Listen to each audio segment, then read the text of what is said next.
I am pleading with LeBron James as a father. Stop this. Stop this. We all know that Bronny James is in the NBA because of his dad. You remember that clip everybody ran with like it was front page history? The one blasted across every NBA account? Bronny checking into the game for the Lakers? They treated it like a finals moment, like confetti should have fallen from the rafters, and it was just preseason basketball. Bronny out here playing like ass cheeks right now, bro. Like, son is horrible. Son is horrible. Son is horrible. Meanwhile, the Lakers were getting worked by the Suns, 103-81, a straight 22-point loss. And somehow that part barely got airtime. Nobody was breaking down the defensive lapses or the slow pace. The spotlight stayed locked on Bronny's historic check-in with dramatic edits and slow motion angles. The hype swallowed the whole scoreboard.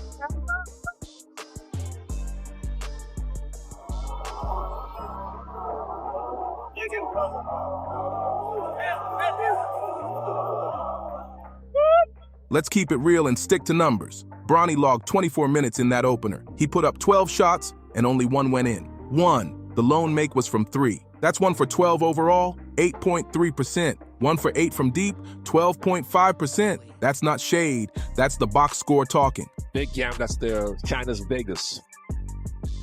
Connect, catch, shoot with the clock winding up. Oh, Bronny! Stats don't care about narratives or last names. While that was unfolding, Austin Reeves dropped 20 points and looked steady the entire time. Composed, smooth, playing within the flow. But who dominated the clips? Who had debate shows fired up? Bronny. The discussion wasn't about efficiency or on-court impact. It was about the moment, not the production. So you always have to be aware of where he is when the rebound comes off. Here's Reeves going all the way to the basket, something he does really as well as anybody. Game 2 didn't shift the story either. Bronny got 23 more minutes. The line, 5 points, 3 rebounds, 3 assists, and 5 turnovers. 5. The Lakers fell again, 111-103 against Golden State. Possessions felt rushed. Decision-making looked shaky, and the output still didn't line up with the playing time. That's when people really started looking twice. So the question got louder, why are the minutes this heavy right now? That's when the TV panels lit up. Charles Barkley didn't dance around it. I think everybody on the Lakers is fine what LeBron did for his son.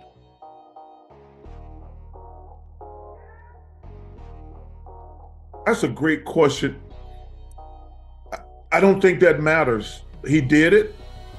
That kid, I wish him nothing but the best. He should be in the G League, getting better as a player. He should have been in the G League all year. I think it was a great story for them to go on the court together. On the Dan Patrick Show, he said, he should be in the G League. You don't get better sitting on the bench. Then he called the Lakers' move stupid and a bad look. No soft landing, just blunt talk. And here's the key. That wasn't about attacking anyone. That was about development and how this league usually builds young guards. This isn't about family pride. Maybe he gonna have a bounce back game. Yo, Bronny James sucks, man. Bronny sucks. Guys, like, he's bad, bro. It's about earning rotation time and sharpening skills against the right competition. If there's a long-term blueprint behind these minutes, fine. But if it feels accelerated because of his father's influence, that shifts the whole energy. Every roster runs on defined roles. That's how serious teams stay alive. So what's Bronny's role right now? A 3-and-D guard? Pleading with LeBron James as a father.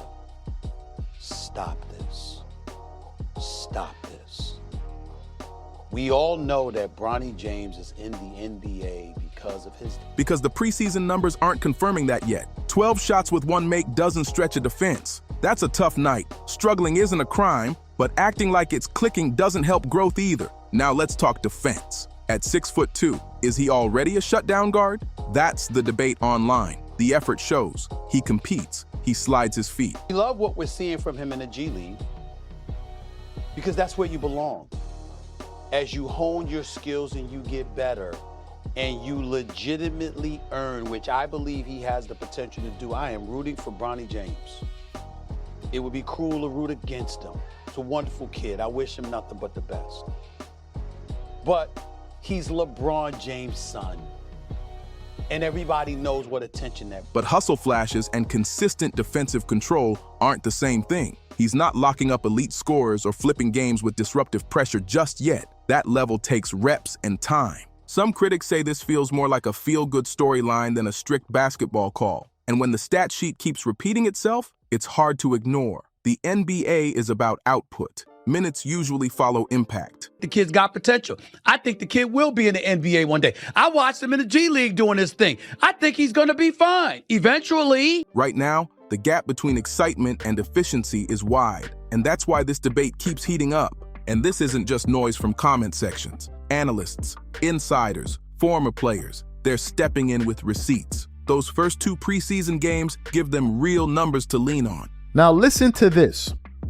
He is so much more comfortable and confident as a player, Redick said. Skill-wise, read-wise, all of those things have improved. But there's a big difference between improving those things in an individual workout and small group settings and then doing it 5-on-5.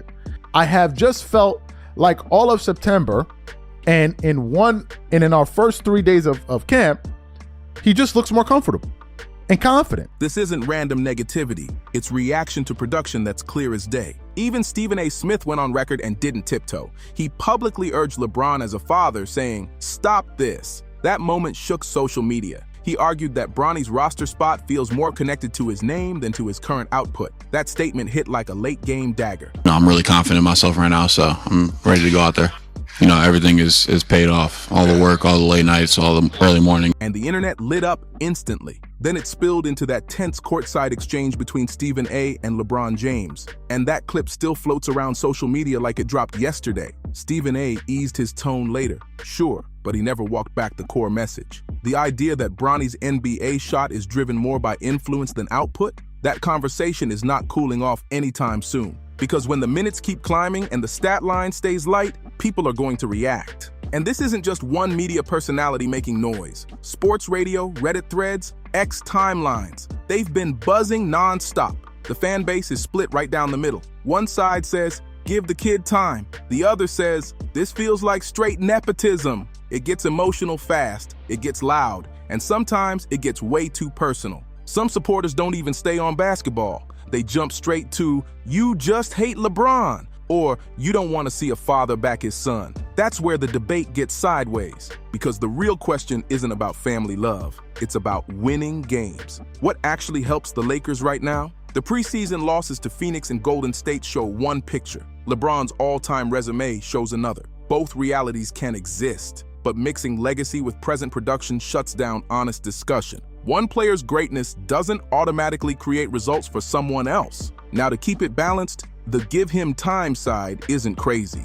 Bronny has shown flashes in the G League: confidence, athletic pop, defensive activity. Coaches tied to the South Bay Lakers have praised his work ethic and steady growth. That path makes sense. Development takes reps and patience. But here's where the tension kicks in. When you shoot 1 for 12 one night, then follow it with 5 turnovers the next, and still see over 20 minutes both times, fans will question it. That's not disrespect. That's common sense. People are looking at the same box score. Why not shift some of those reps to a player like Austin Reeves when he's producing efficiently in real time? Even J.J. Redick, now leading the Lakers, stepped in after the Suns' loss and defended Bronny. He said he's seen clear improvement and called him a totally different player from last year. That carries weight. Coaches see the grind, the practices, the film breakdowns, the small adjustments the public never witnesses. But here's the deeper layer. The way the story gets packaged is its own game. Highlight pages and national networks know exactly what grabs attention.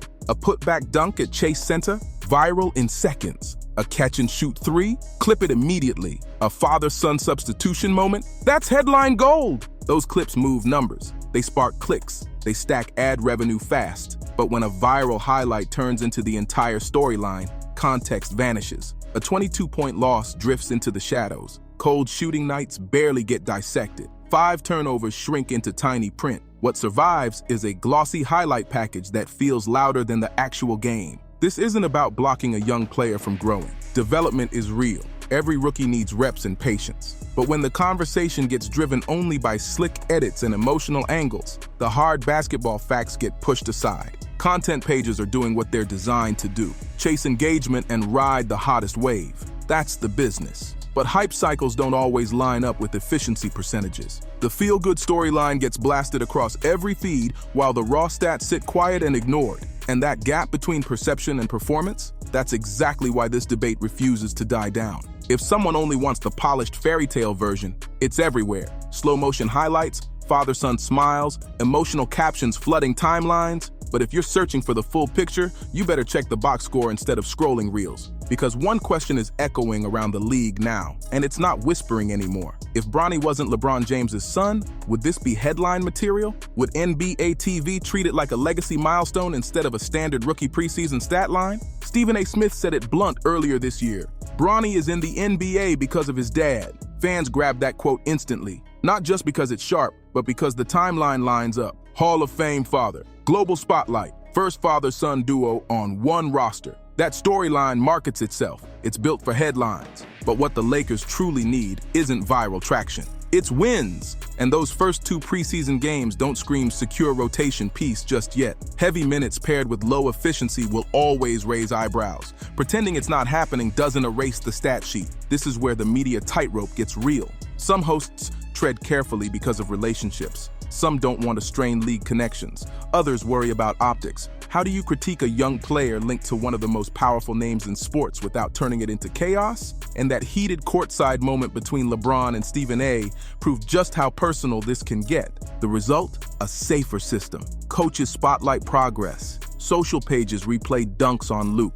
Analysts round off the harsh edges of criticism. That caution creates a cycle where the positives get amplified and the rough patches shrink. It becomes comfort over confrontation. Now the bigger question starts buzzing. Are outlets picking engagement over straight analysis? When networks replay a putback slam, but barely mention a 1 for 12 night, that's selective framing. Patterns show up and fans are sharp enough to see them. Back to the hardwood. An NBA roster has limits. Preseason isn't a gift. It's evaluation season. Those minutes are auditions for real rotation spots once the games count. So when a player shoots 8.3% on 12 attempts and 12.5% from deep and still logs strong minutes, people aren't crazy for asking questions. They're trying to figure out if those reps are about basketball chemistry or brand chemistry. That's not emotional noise. That's coaching logic. If the message inside the locker room is win now, then minutes should track production. Simple math. The preseason box score is the receipt, and receipts don't bend for hype. Then there's the whole highlight versus substance issue. Preseason can fool a lot of people if you're not paying attention. A clean Summer League 3 or a couple of smooth free throws can look like real momentum, especially if the missed shots get cropped out. You'll see the made buckets everywhere, but that rough shooting stretch, quietly ignored. That's storytelling built for clicks, not full context. Readiness isn't measured with hype music and dramatic slow-mo edits. It's measured in decision-making, in ball security, in smart shot selection, in defensive reads when the pressure rises. That's where real evaluation lives, not in a 10-second highlight package. And it's not just random fan pages pushing that angle. Bleacher Report, official NBA social feeds, major highlight hubs, they all lean into what trends the fastest. Viral moments travel at light speed. Balanced breakdowns? Not so much. So where does that leave the situation? Two realities crashing into each other. On one side, coaches and teammates praising Bronny's development, pointing to his progress with the South Bay Lakers and stronger confidence in practice. On the other side, analysts and fans looking at the same preseason numbers and seeing a gap between opportunity and impact. When Charles Barkley questions it, he's not stirring drama for fun. He's reading the same box scores anyone can pull up. If the Lakers truly want the volume to drop, the solution isn't complicated. Lay out a clear development plan. Let Bronny stack steady reps in the G League and climb through consistent production. Or if he remains on the main roster, keep the minutes tied directly to performance. Handle it that way and the favoritism talk fades naturally. But until the output rises to match the opportunity, the big question won't disappear. Is this strictly basketball, or is branding playing a role too? And the volume keeps climbing. Fans are split between strong loyalty and strict accountability. The line between honest critique and emotional defense gets blurrier by the week. But here's the real deal. Criticism isn't hate. Breaking down shot selection or rotation decisions isn't a personal attack. It's how serious basketball fans evaluate the game. Once every basketball question gets flipped into a personal insult, the discussion leaves the court and turns tribal fast. That doesn't help the team. It doesn't help the player, and it doesn't help the conversation. In this league, the truth settles in the numbers. The strongest case is built on results, not emotion. If a player shoots efficiently, defends consistently, and contributes to wins, he earns those minutes. Simple. If the performance isn't fully there yet, development becomes the route forward. That's not harsh. That's the professional standard every NBA athlete lives under. For the Los Angeles Lakers, this preseason delivered a clear message. Legacy moments might sell, no doubt. Highlight pages will slice them up, loop them in slow motion, and tag them father-son history like it's cinema. But championships aren't earned on timelines. They're earned on production. Purple and gold can't chase viral buzz while the scoreboard shows double-digit losses.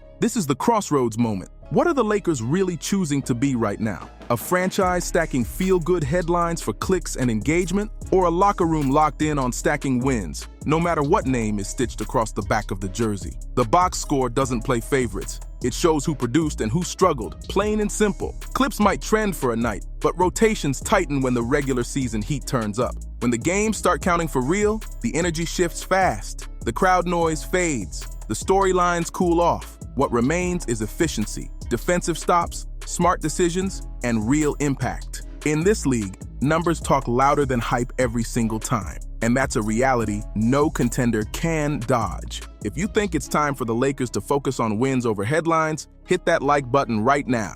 Drop your take in the comments, and don't forget to subscribe. I'll see you on the next one.